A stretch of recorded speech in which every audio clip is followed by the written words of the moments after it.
Welcome to Conversations in Integrative Medicine, sponsored by the Holt Institute of Medicine and Natural Clinician.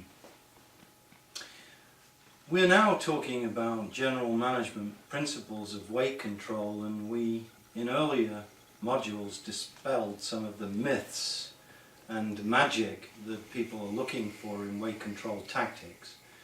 But much of what's going on out there in weight control approaches is weight control antics. We have to look at a combination, a holistic approach to weight control, not just an isolated intervention with a drug or a specific treatment. So the idea that there are standalone ways of losing weight are really absolute myths.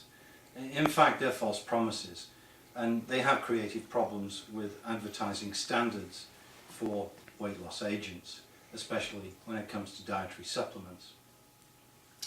Now, we did cover some general principles, but again, I think we need to look at this in an integrative setting and understand that the Integrative Health Center is probably the ideal place to look at healthy management of weight. So we'll talk a little bit more about diet and understand that a diet for weight control must have calorie restriction.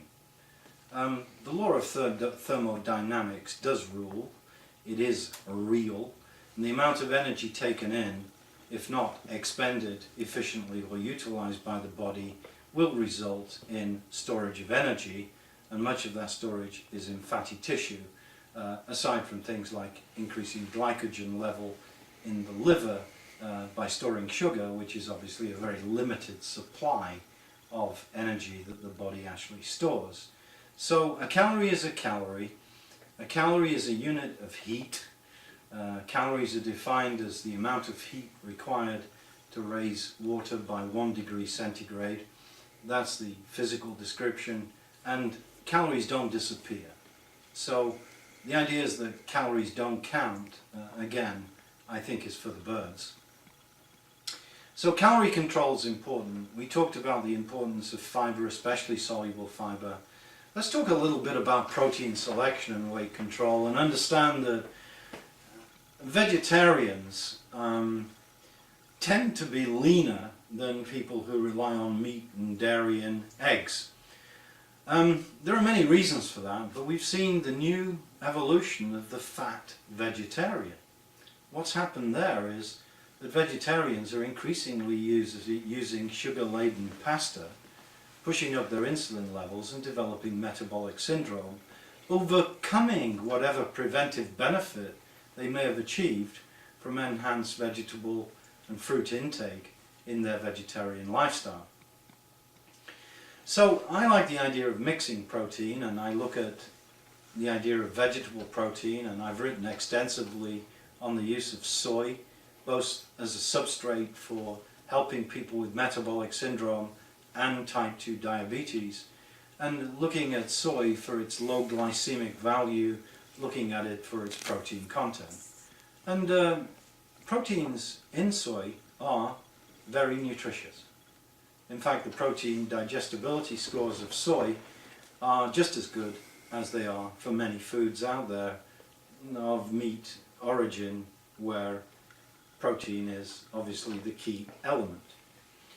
Now, animal protein tends to come along with fat, and the wrong kind of fat, but fish tends to come along with the right kind of fat, namely fat containing omega-3 fatty acids.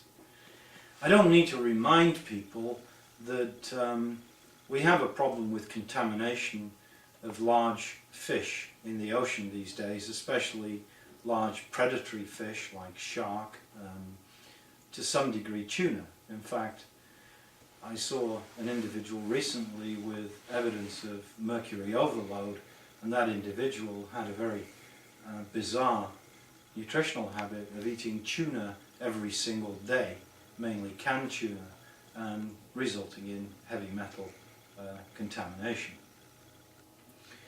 So, talking about specific interventions here, I'm not getting on to specific agents because each are deserving of a 10-minute discussion themselves, but let's talk about those factors that are out there that seem to be promoting the obesity epidemic. Obviously, a lot's been blamed on fast food, but fast food is not really iniquitous if used in moderation.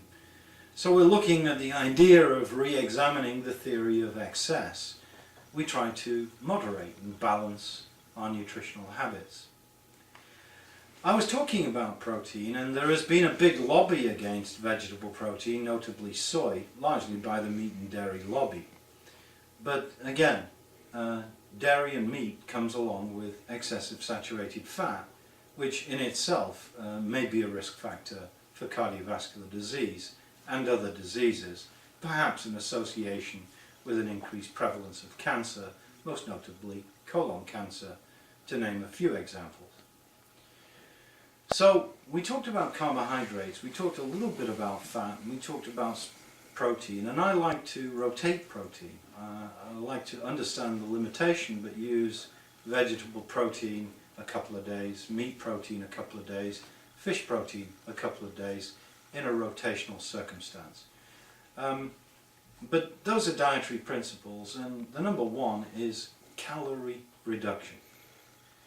Now, the idea that one can eat huge amounts of protein and fat in a manner that's unlimited is the short-term low-carb approach. The induction sometimes of ketogenesis. But you know, how does that work? Well, in my book Enhancing Low-Carb Diets, I talked about it. If you say to the average American, stop eating carbohydrates, what you've actually told them to do is eliminate about 60% of the calories in their diet. So that's one way a low-carb diet works.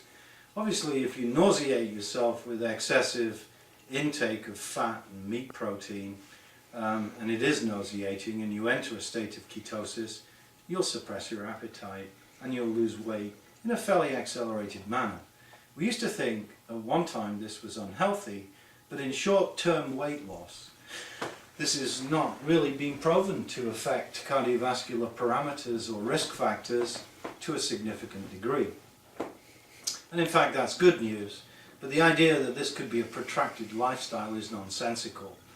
So the promotion of the Atkins lifestyle was one of the things that hammered some end to the prevalence of use of the Atkins lifestyle. It just wasn't sustainable. And the problem was yo-yo the moment the diet stopped. Weight gain was rapid when you introduced carbohydrates.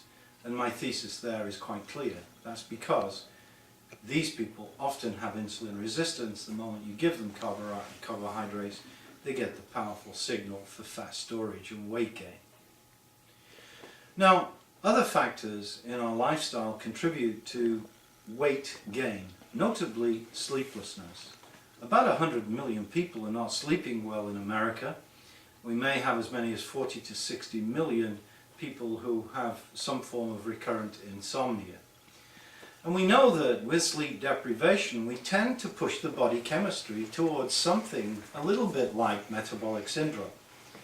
And we can see changes in appetite, suppressing and enhancing hormones.